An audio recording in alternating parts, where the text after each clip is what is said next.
Primera familia que atendí en Girasol con Marina, con su hija, y bueno, esto se me quedó bastante grabado. Es la autora del libro Cuando el dolor y el amor se unen. Coach profesional, atiende a personas en su propio proyecto, tiene varios proyectos también dirigidos a mujeres y bueno, personas que buscan un poco el desarrollo personal. Bueno, ahora se presentará ella, se acabará de presentar. A mi lado está Magdalena Oliver, que es la madre de María Magdalena. Tornila. María Magdalena es activista d'Obertament desde el año 2021 y bueno, su madre está acompañándola también, que está vinculada al programa de familias de Edgar Robert, que pertenecemos a Tres Salud Mental, que si alguien no lo conoce, Tres Salud Mental somos 3 entidades que actuamos en diferentes puntos de la isla. Girasol actúa en Palma, Edgar Robert actúa en Inca y Sestel actúa en Manacor. Bueno, queremos un poco proponer el evento como algo de coloquio en el que todas las personas que queramos compartir, que tengáis un espacio de reflexión. Es un espacio de familias, ¿no? Cuando vi el título del libro de Gemma, Cuando el dolor y el amor se unen, me resonó, ¿no? Me resonó porque son 2 aspectos que siempre aparecen en la intervención con familias, ¿no? El amor como base, mejor o peor expresado, dependiendo de la circunstancia, y el dolor, que es lo que a veces hace que olvidemos que siempre está esa base de amor. No me voy a enrollar más. Sí que os recomiendo que echéis una ojeada al libro porque yo, bueno, no me lo he leído todavía entero, pero sí que he empezado a leérmelo. Lo primero que vi me conectó con la Gemma niña, que lo explica muy en primera persona desde un lugar muy entrañable, y luego he visto que también hay una guía de recursos muy interesantes de la isla. Gemma, muy buen trabajo. Te felicito por tu arte. Voy a pasar el micro a Gemma y bueno, vosotros tenéis el vuestro, ¿no?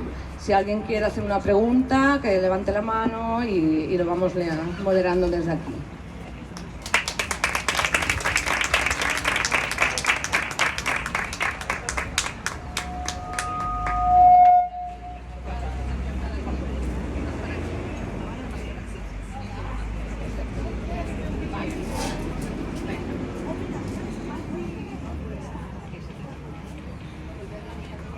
Bueno, me gusta miraros y sentir vuestra presencia.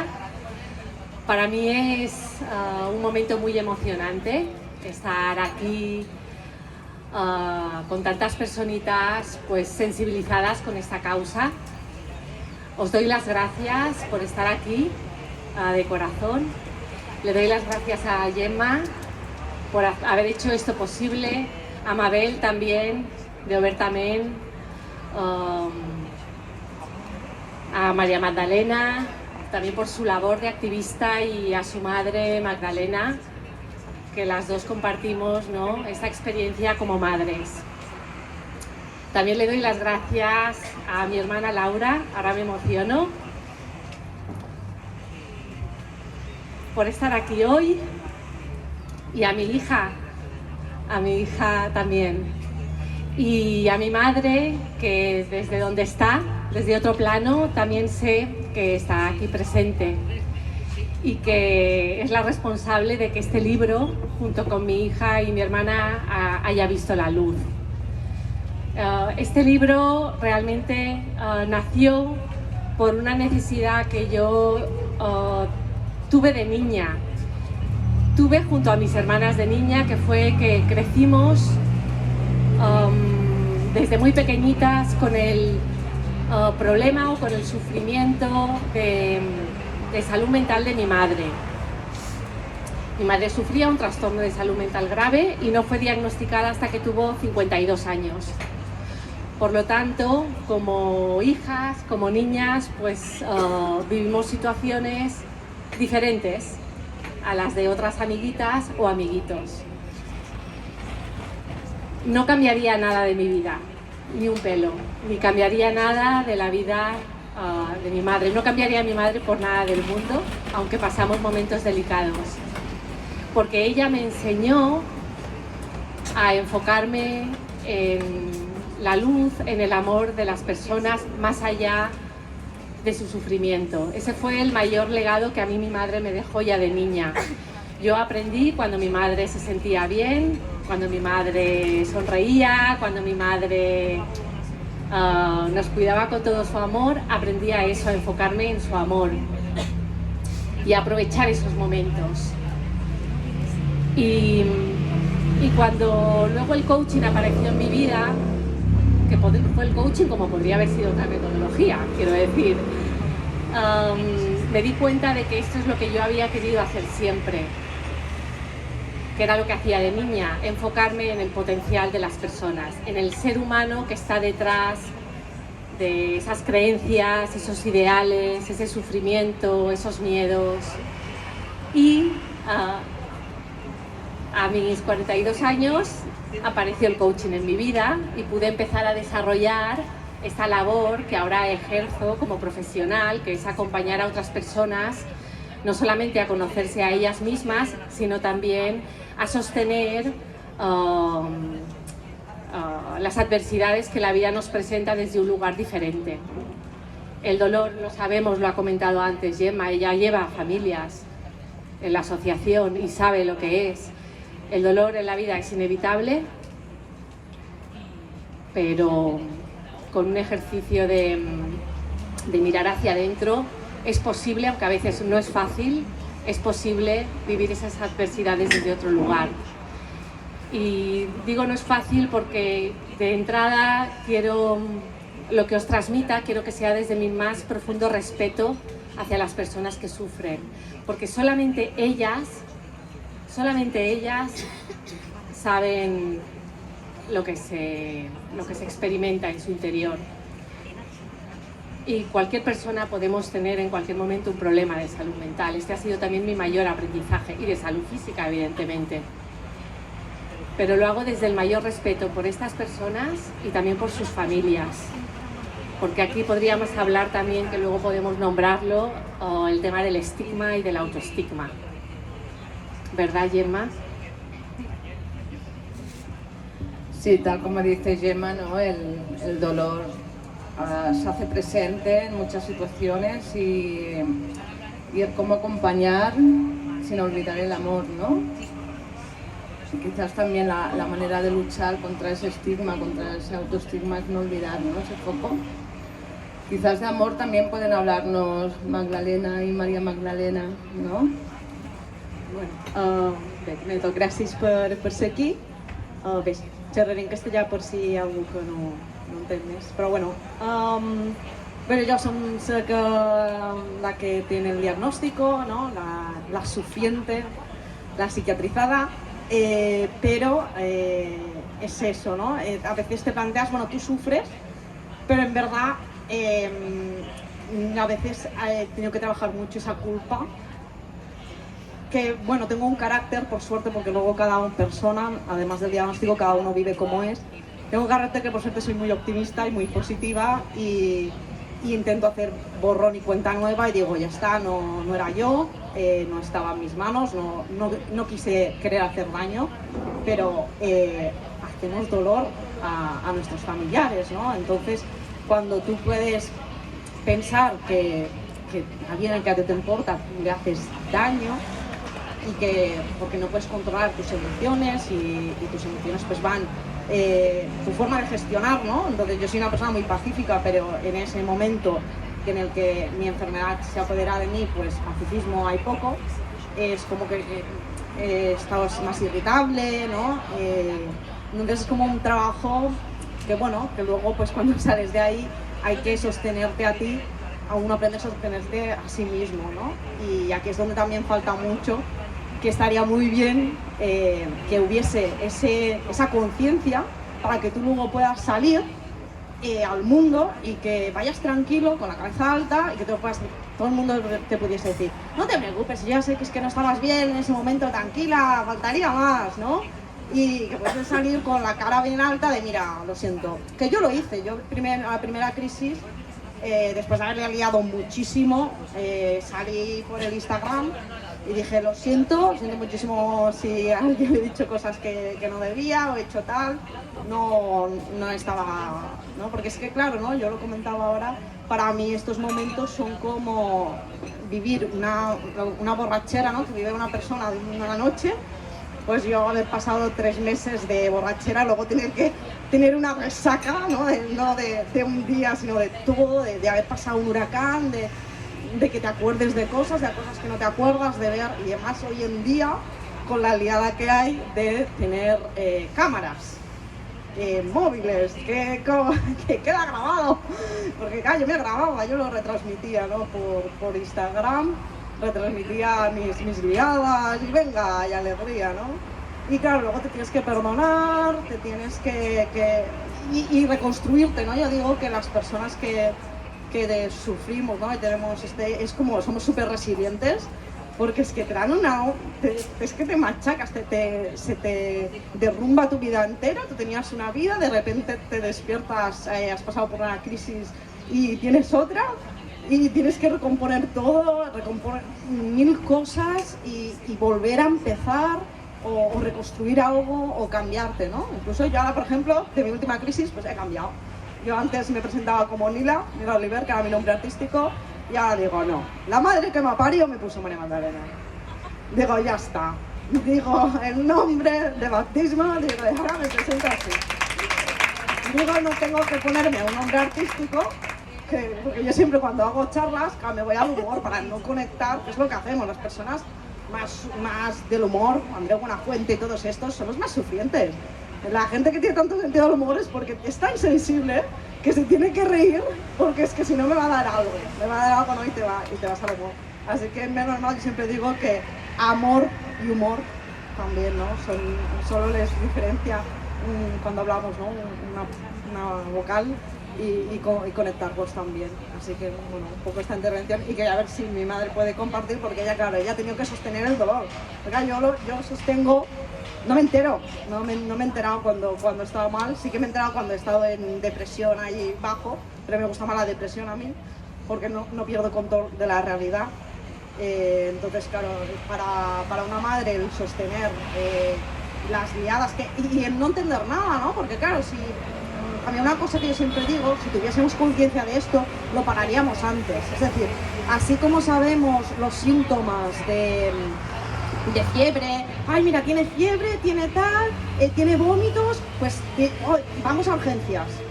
Vale, pues ¿qué pasó? Que yo empecé a hacer cosas raras, pero a mi entorno se le ocurrió, ay, pues a lo mejor tiene un trastorno mental. ¿Por qué? Porque no hay, pues ¿por qué no vemos los síntomas de, ay, pues mira, una persona está más irritada, está cambiando, está haciendo esto, tal, pues la tengo que llevar al médico? Y como no hay esta conciencia, no tenemos esta información, pues nos encontramos, ¿no? Como nos encontramos. Así que bueno, yo me gustaría, mamá, si puedes compartir un poco el sostener o tu experiencia.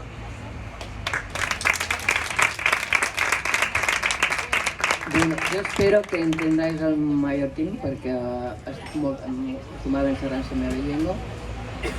Quan li van diagnosticar o va tenir aquesta crisi d'eufòria tan grossa i tan així, va ser, el darrer sí que era evident perquè no topava i moltes incoherències, però ella és una persona extrovertida, era molt simpàtica, té molt bon sentit d'humor i, claro, pues això ho emmascarava perquè hi ha símptomes en aquest cas de la bipolaritat, que ho és, pues, la eufòria, teatrera, coses d'aquestes, però ella ho dona als seus genes, és a dir, no forma part de la malaltia, és la seva essència. I, claro, pues, vivia molt a tope, molt així, i pensava, qualque dia tocaran els peus en terra, però mai m'hagués pensat que hagués estat amb una malaltia. Ja tinc una cosina també, doncs clar, me'l van diagnosticar ràpid, ve d'herència, que és algo familiar de part de ma mare, i pues me vaig quedar eclipsada, va estar 45 dies ingressada perquè era resistent, a més una persona sana, que no ni aspirina ni res, ni drogues ni alcohol, ben que dir, i me va venir el món a damunt, crec que vaig ser una de les primeres persones en va acceptar el diagnòstic. Això és molt important.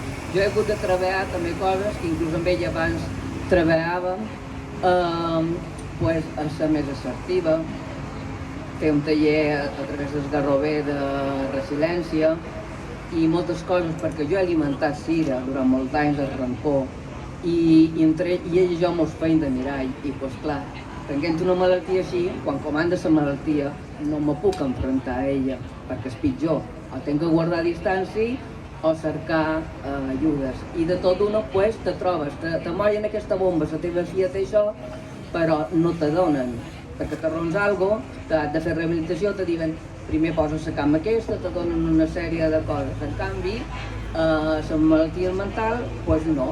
Te donen un dossier, a ella li van donar dossier, va anar a classes, estava super de medicament i pues te llegeixes això però no saps acabar. I fins l'any passat, en el 2023, va ser quan sí, vaig entrar en el Garrover i a part va ser l'any pitjor de la meva vida perquè ella va deixar el medicament. Anava progressivament bé, però clar, no sé si era la mateixa eufòria que ella va dir, pues jo puc rompre les estadístiques, que el que passa a molta de gent, deixar el medicament, perquè no són tan àgils, que en realitat tenen la seva essència, no la perden, que potser ella estava acostumada a clic, en 2 minuts fer-ho tot, ara necessita 4, doncs cadascú té el seu temps. I pues va passar això, que va ser un any horrible, perquè, clar, qui li diu a una persona que està malament hauria de prendre el medicament o una cosa altra, no, tu hauries de prendre el medicament, tu hauries d'anar al psiquiatre i jo visualitzava qualcú extern que li digui necessites prendre, fins ella mateixa se'n va donar compte que necessitava ajuda, la va demanar. I una vegada que va estar més conscient, que estàs en etapa un poc depressiva, doncs varen xerrar i varen arribar a la conclusió de que la manca d'ajuda, que n'hi hauria d'haver més, i d'assistència, i de psicòlegs, de psiquiatres, i tot això, ella i jo i ella. Ella té molta gestió emocional, jo no, tinc que aprendre moltes de coses, perquè reconec que li vaig tenir molta ràbia, però el que feia era escriure per no dir-li, perquè jo també a vegades, si me poso així, i m'ajuntam en tsunami. Això és un tsunami i no pot ser. Però al final al cabo, pues claro, el que diu des de Samó, ella sempre ha tingut més mamitis i pues ho entenc bé, perquè una altra cosa que dic que me va afectar molt, que quan ella va estar ingressada, el primer ingrés, pues claro, hi ha una reunió entre psicòlegs, psiquiatres que la duen tal, son pare, que no viu on jo, som amics, pues no sé, és una persona que va bé, és educada, un temple així, pues ja varen decidir, me van jutjar simplement perquè pintura, pues la meva manera d'expressar, de ser o de fer no coordinava, que realment l'important és no el que dius, sinó el que fas, i van dir, ara estan son pare. Però son pare és un evitador de conflictes, una bona persona, però clar, ell no li quadrava estar son pare. Li quadrava més si estava Happy Flower. Ara, quan estava un poc així, baixa, pues sa mare és sa mare. Pues ara vivim juntes, antes érem un trio, érem sa pardina, per la meva mare enguany també, i pues quedàvem ella i jo i ella, i tenim ara una bosseta, i a viure la vida aquí i ara, perquè el que ha de passar, passarà. Així que no podem estar sempre pendents, és tic i tac, tenir consciència, hauríem de tenir més ajudes, més de tot, que no t'assenyalin aquesta persona tal perquè una època va dir o va fer una sèrie de coses, i això, i és el que passa, pues, acceptar.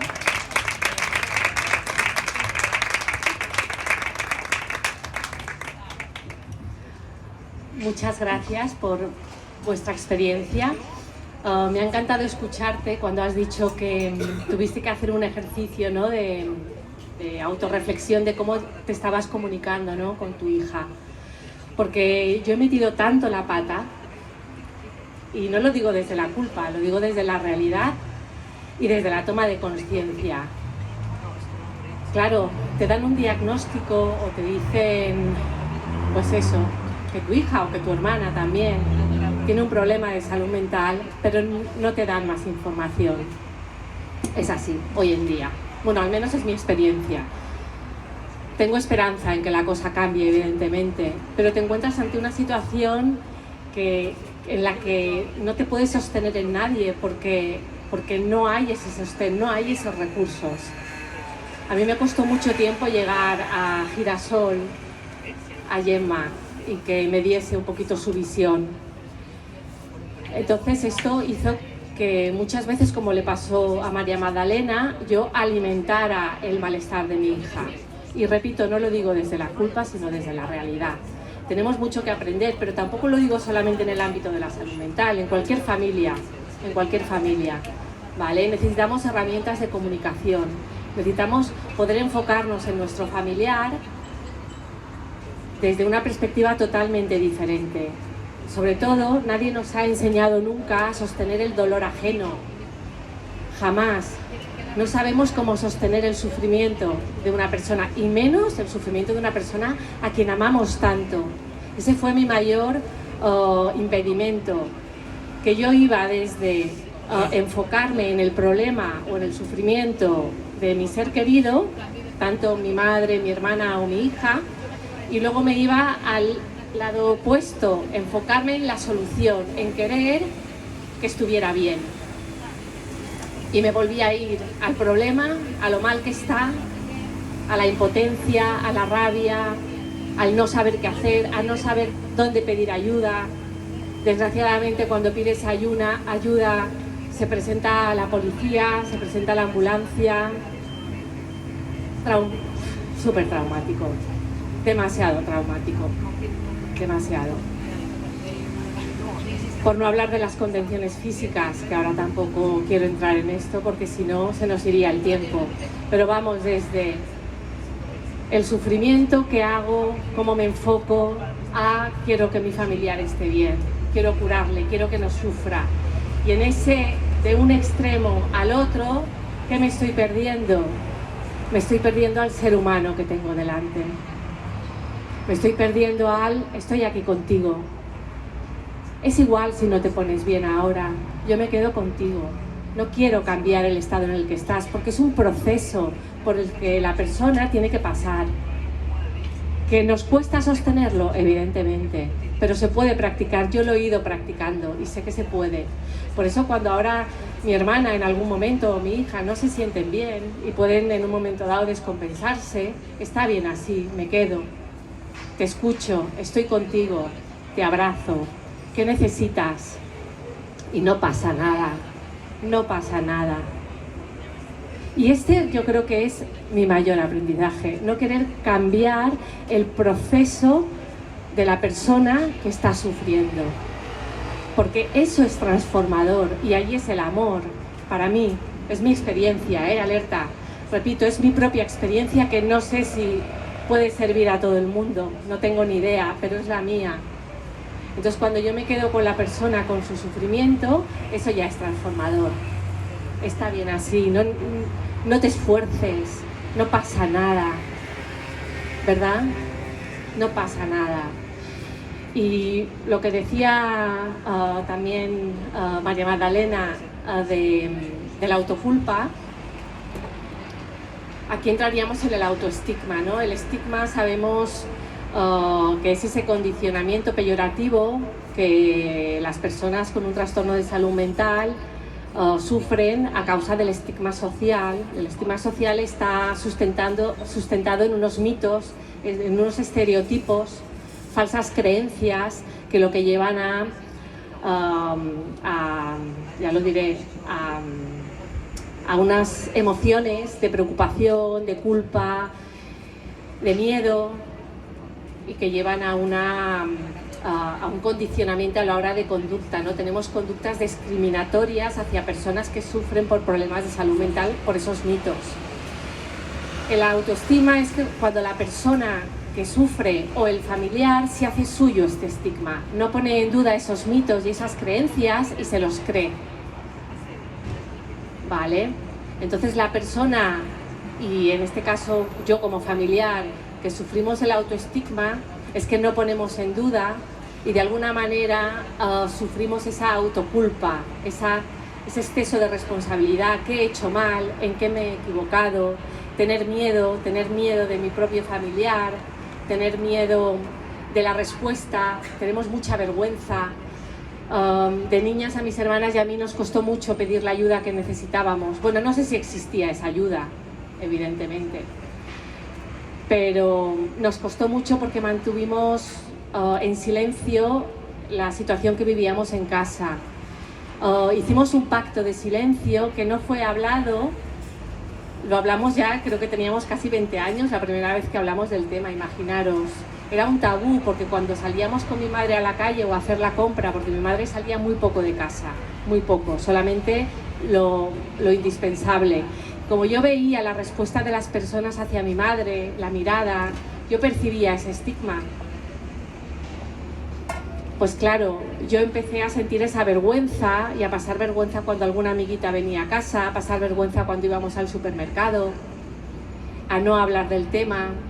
Cuando mi padre nos preguntaba cómo está tu madre, ellos estaban separados, siempre le decíamos que estaba bien, le engañábamos, le mentíamos, porque nos daba vergüenza hablar sobre el tema. El autoestigma es fatal para las familias, porque nos impide pedir la ayuda, nos impide recibir el apoyo y solos no podemos. Yo también otra llamada que quiero hacer desde este libro, porque en este libro hice también un estudio a más de 800 personas, familiares y amigos. Hice un estudio sobre cómo nos sentimos los familiares y hay algunos testimonios recogidos. Y el silencio es lo que hace que nos aislemos y que no podamos apoyarnos en otras personas. Necesitamos ayuda profesional, ayuda terapéutica, ayuda social, ayuda familiar y creo que también por eso estamos hoy todos los que estamos aquí, ¿no? Porque tenemos de alguna manera esa misma causa, o estamos sensibilizados con esto.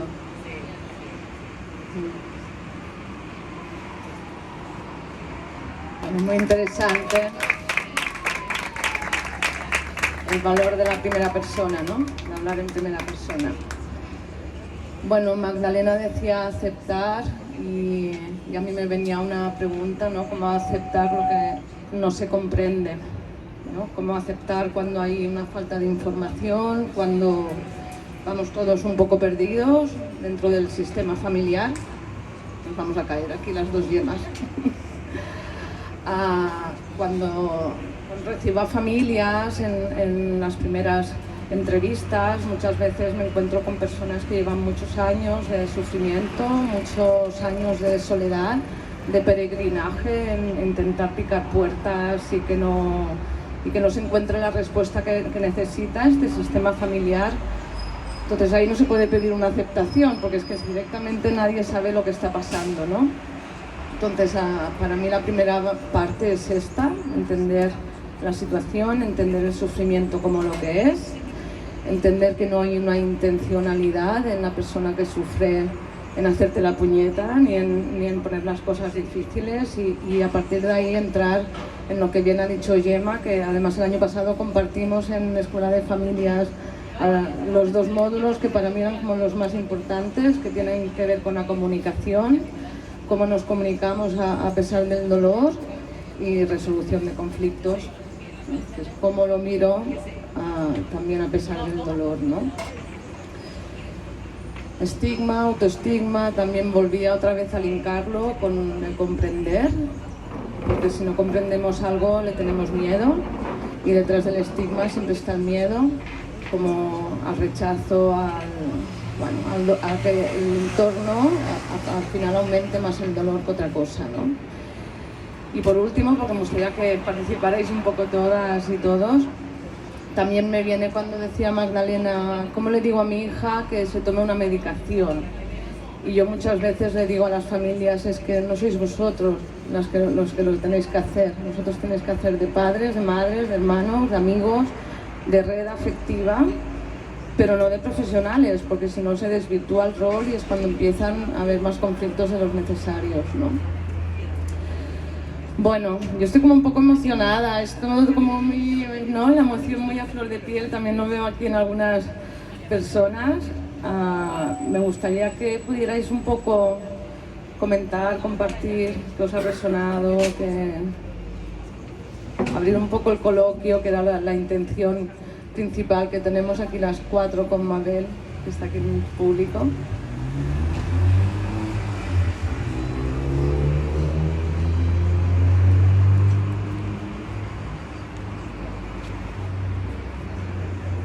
¿Antonia?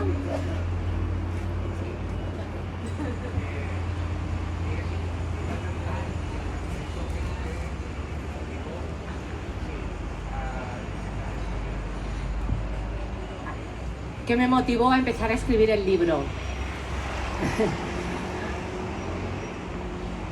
Vale, buena pregunta.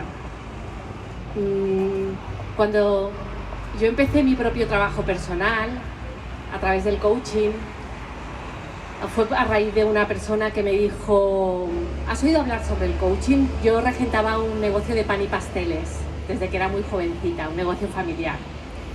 Y hubo un momento en el negocio, bueno, que el negocio estaba un poquito patas arriba, y esta persona me dijo: ¿has oído hablar sobre el coaching? Porque yo te veo como coach, cómprate este libro y ya me cuentas, ¿vale? El coaching apareció en mi vida con la idea de ayudar a los demás. Oh, qué arrogante. Y cuando empecé me di cuenta que no, que el coaching había aparecido en mi vida para ayudarme a mí misma, porque mi mundo estaba a punto de ponerse del revés y yo no era consciente. Y wow, qué bien me vino mirar hacia adentro, qué bien me vino. Y con el libro pasó exactamente lo mismo. Yo quería escribir mi libro para aportar mi experiencia por si le servía a alguien, y cuando estuve durante esos meses escribiendo mi libro me di cuenta de lo mismo, de que el libro lo escribía para mí, porque hice un trabajo de sanación increíble y de sanación familiar. Yo pude hablar de temas con mis hermanas que no habíamos hablado nunca. Yo lloré lo que no había llorado nunca. Yo pude, la primera que leía los capítulos era mi hija, yo se los leía a ella. Cuando acababa un capítulo, se lo leía a ella.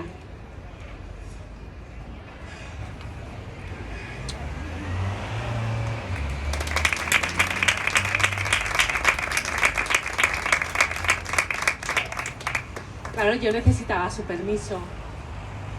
Y ella me motivó mucho. Venga, mami, hazlo. La decisión última fue tras su último ingreso. Y como digo, la motivación era mi familia, ayudar a los demás, pero no, a nivel más espiritual era algo que yo necesitaba hacer. O sea que gracias por la pregunta.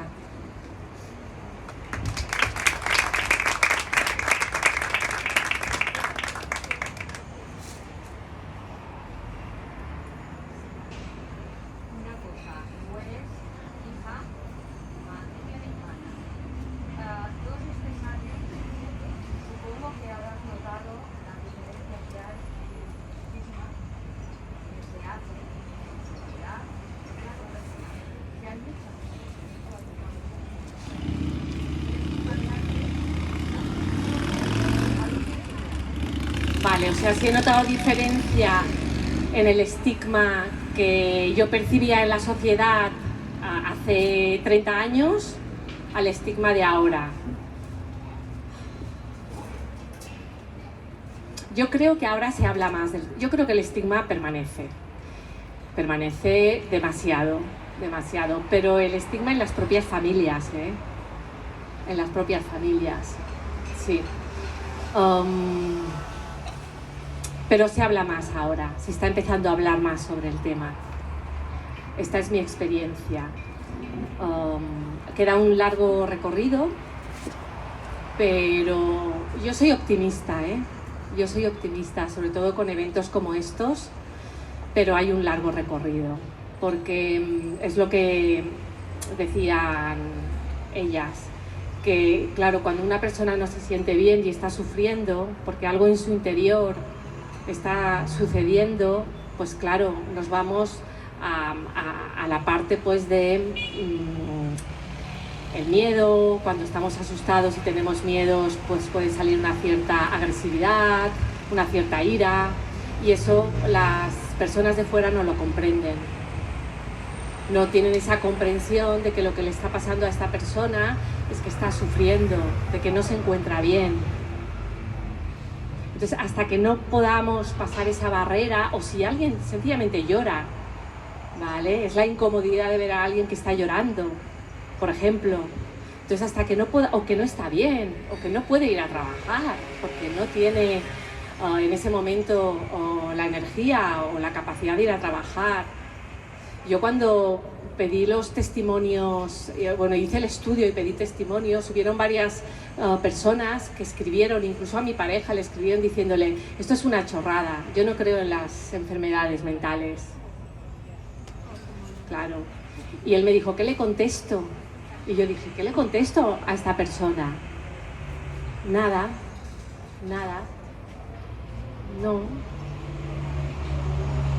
se trata de creer o no creer, se trata de la experiencia.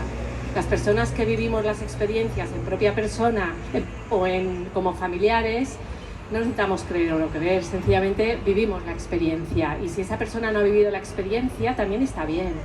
O sea, no se trata de querer convencer a las personas de algo, se trata simplemente desde los que vivimos la experiencia transmitir cómo nos sentimos. O sea, no mentalizarlo todo, no sé si me explico. Gracias por la pregunta.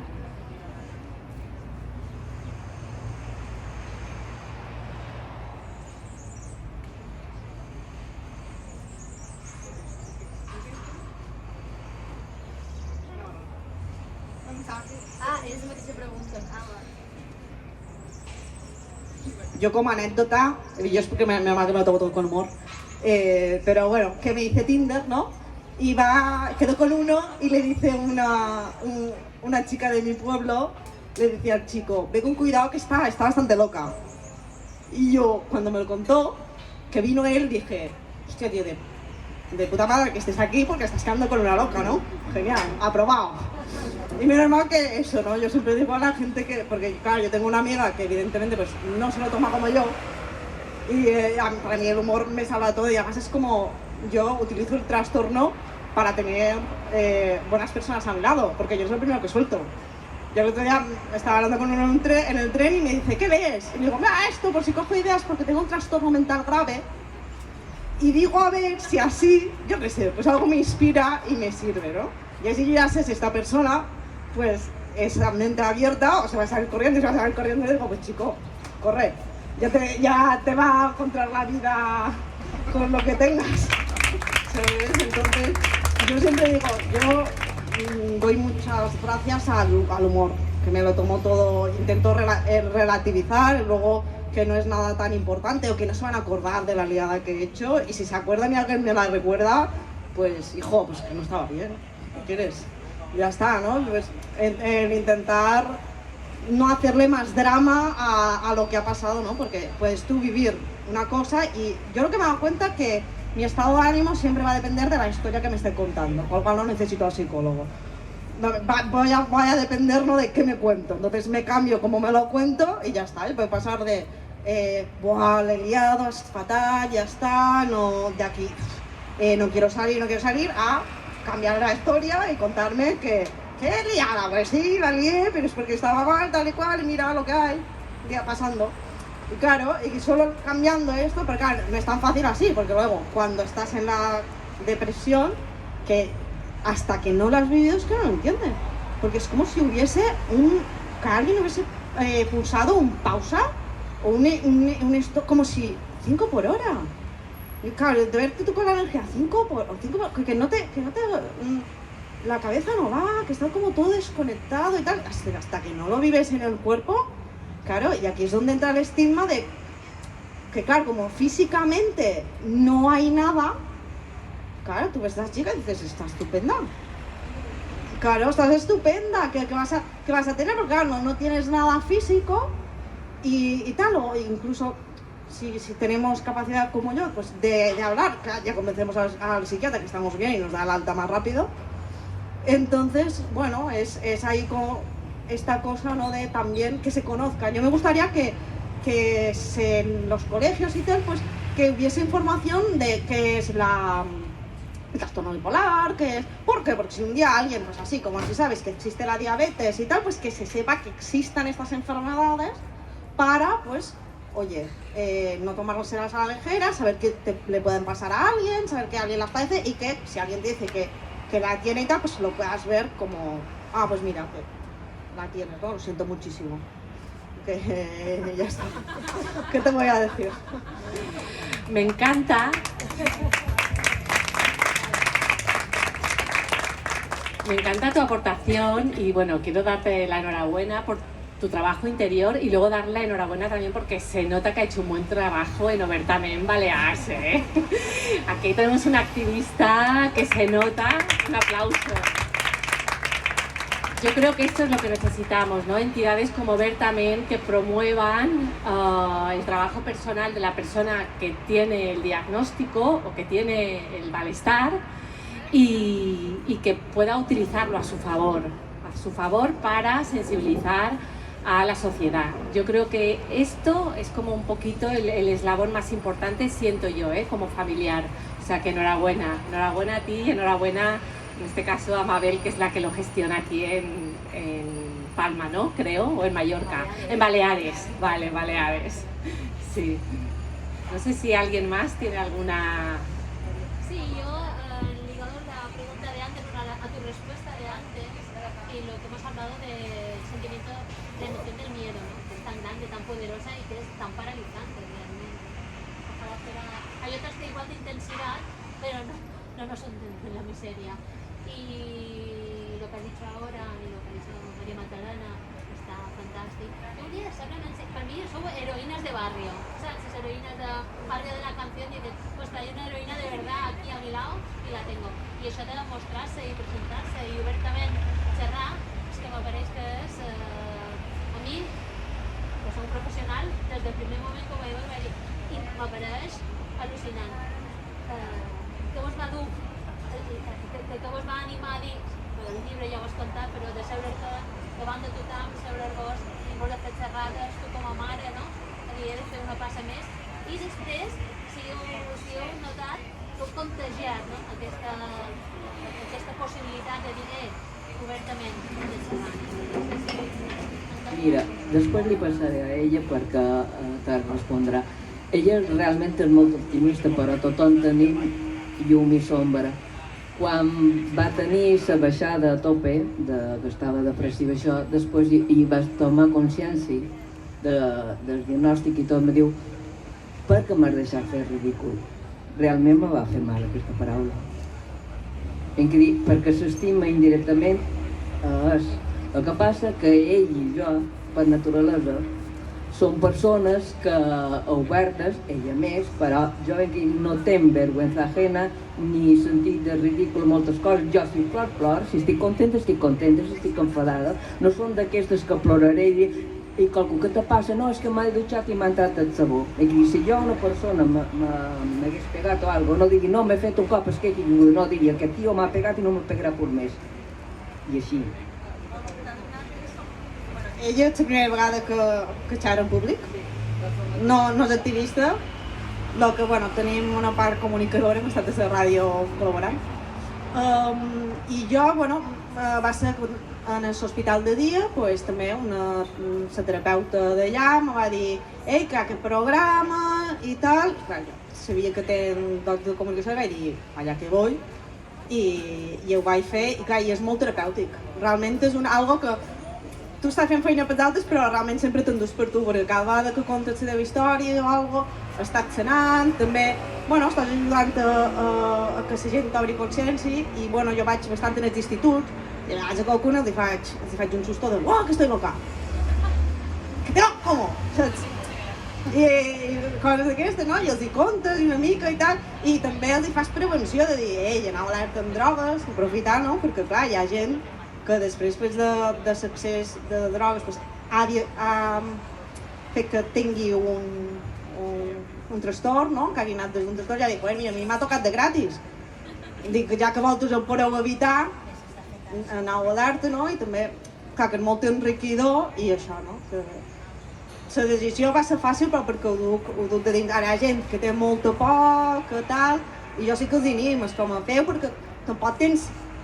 vas a un públic i aquell públic ja sap que ven allò, no estàs pregonant pel carrer i que s'acosti a la persona, sinó que ja el públic ja està preparat, que sap que pues això, no? Que serà una xerrada, ja sap on va.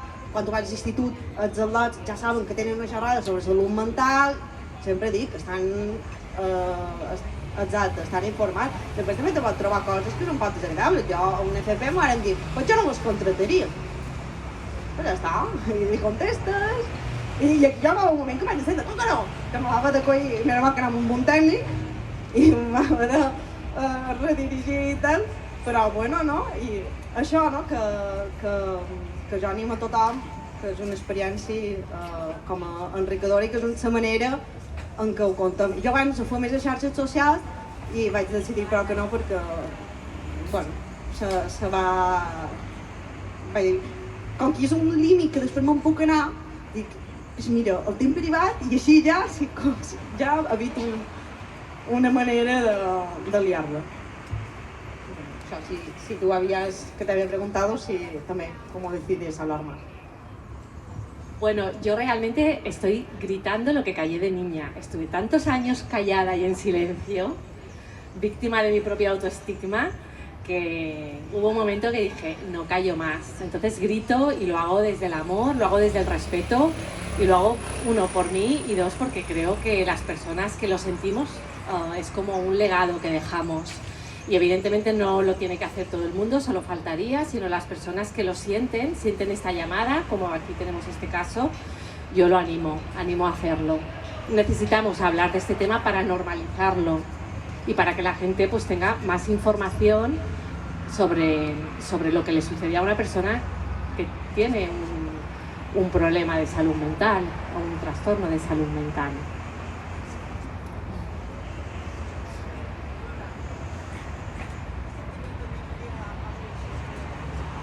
Wow. ¿Qué sentimiento me genera haber soltado el libro? Liberación. Liberación y ser consciente de todo el recorrido. Ha sido como un recorrido por la historia de mi vida, ser consciente de mi recorrido y ser consciente del recorrido de mis personas queridas. Es como un orgullo inmenso y como que todo está bien. Todo está bien. No ha habido... Al final del libro pongo 12 aprendizajes de vida. Mira, si queréis los leo, son cortitos, ¿os parece?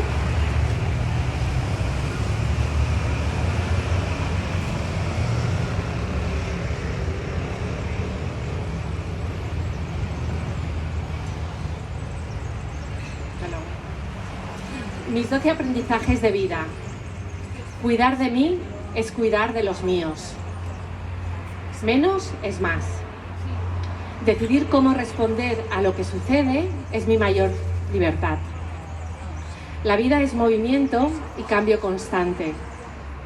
Muero y renazco cada día. La naturaleza es salud. Abrazar mi vulnerabilidad es mi mayor fortaleza. La felicidad está en mi interior. Las cosas no son buenas ni malas, las cosas simplemente son. La vida es ahora. Cuando el dolor y el amor se unen, suceden cosas bellas. Sigo abierta a la vida y aprendiendo.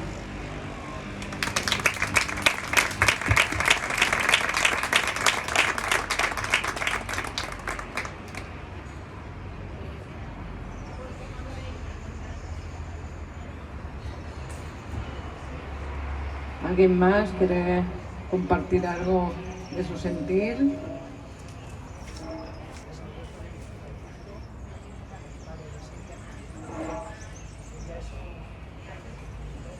Son Francisco y Encarna y Miriam, una familia vinculada.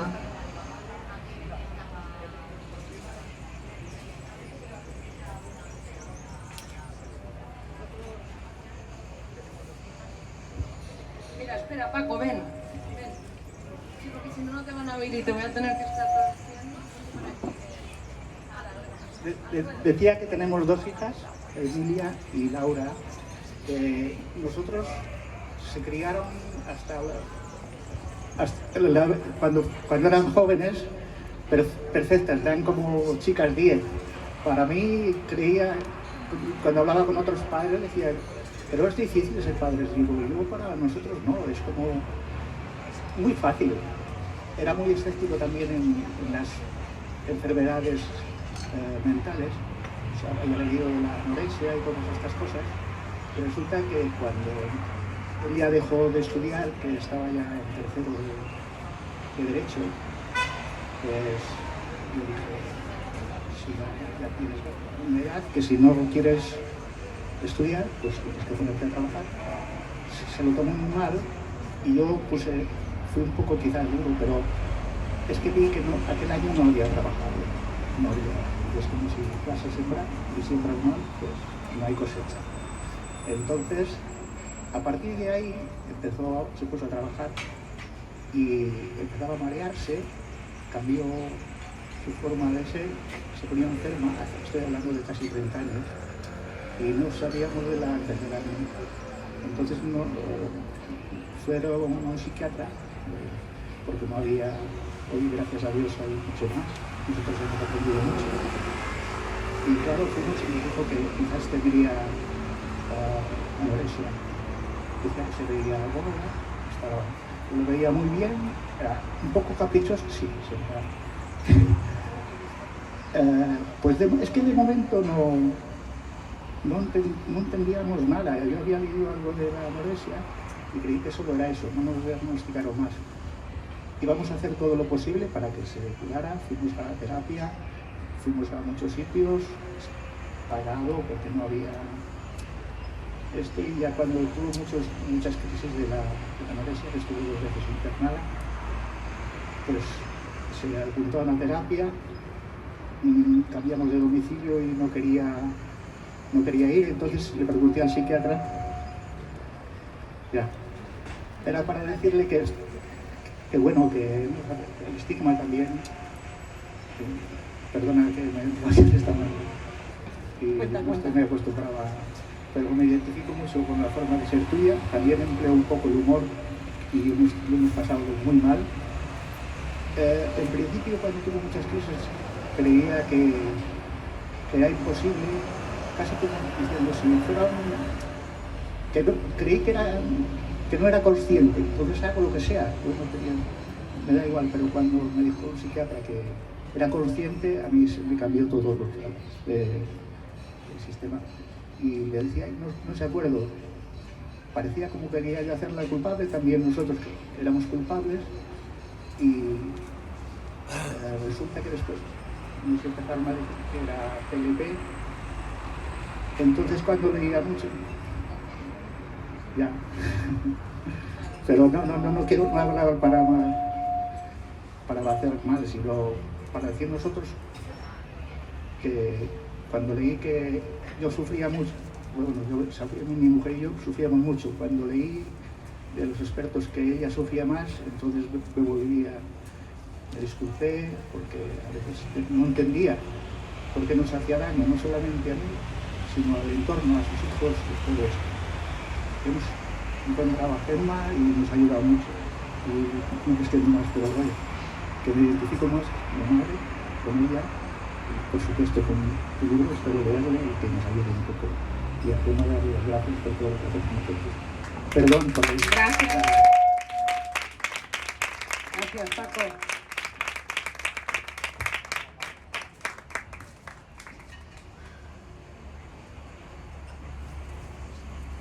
¿Alguien más por aquí que quiera compartir? Sacabas la mano. Por aquí los compañeros que llevan tantos años por Girasol. Quiero apuntar, perdona, una cosa. Gracias por tu testimonio, me ha parecido increíble y me ha encantado lo que ha dicho. Cuando él se dio cuenta de que su hija sufría, porque hay un momento que los padres o los hermanos o los hijos caemos en ¿por qué me hace esto? Y ponemos el dedo en nuestro familiar, ¿no? Como si nuestro familiar fuese la única persona responsable de lo que está sucediendo. Y el cambio es es muy bestia, es dejar de mirar a nuestro familiar y mirarnos a nosotros mismos. O sea, para mí esto fue un cambio de paradigma. ¿Y qué estoy haciendo yo?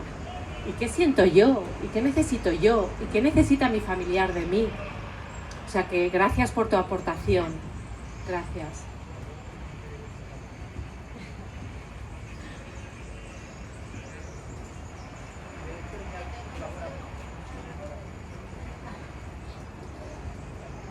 Bueno, yo también igual yo de sonar Habana y pues lo que he aprendido yendo a terapia con familia es que el psiquiatra dijo, porque hay gente que lleva muchos años con gente enferma, nosotros desde el 2021, pues que la salud mental es como, igual estás ahora en 1 y llegas al 10, bajar, ven que dir, que pasa cuando pasa, y lo que ha dit ella, el vivir el aquí i l'ara, no nos podemos obsesionar perquè tenc una filla que té això, altre, no, perquè surts a la calle y qualsevol cosa pot passar, así es que hay que vivir, entender las cosas, que nos ayude la sociedad, que nos ayuden los políticos, no solo que no haya contención de que haya más humanidad, nos pasan los datos en el ordenador, que las personas que tienen un diagnóstico mental tienen nombre y apellido, no solo son pacientes, y todo eso, y mucho amor.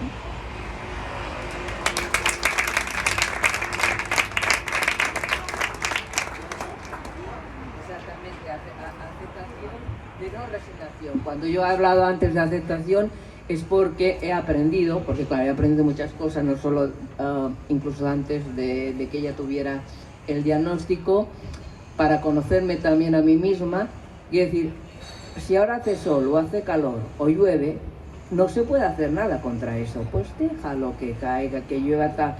Y eso es lo que es en ese sentido que hay que decir la aceptación, porque la aceptación, cuando digo, transforma, y si aceptas que hace esta cosa, pues ya lo ves de tal, estás más tranquila, todo vuelve más calma, y ya, pues si comenzamos a sobrepensar y filar, y no podemos hacer nada que se nos escapa de las manos, pues hay que aceptarlo, abrazar el dolor y ser resiliente, y unos días mejor y otros peor, y así vamos.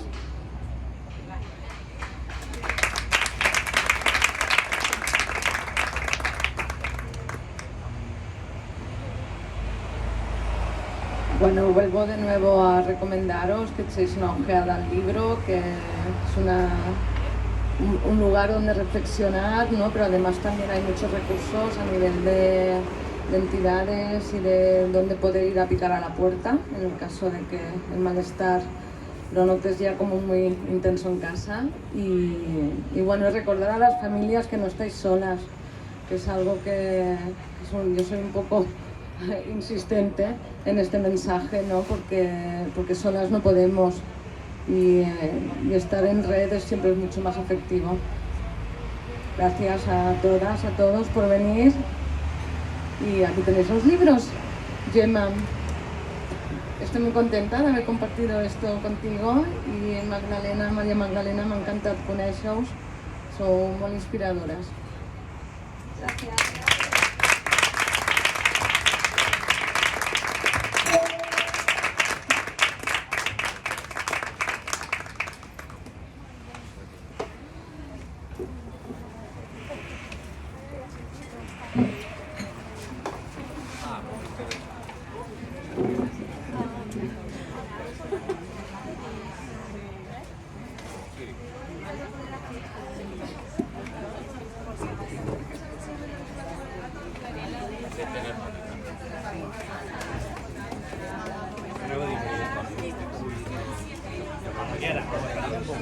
No, que va, estic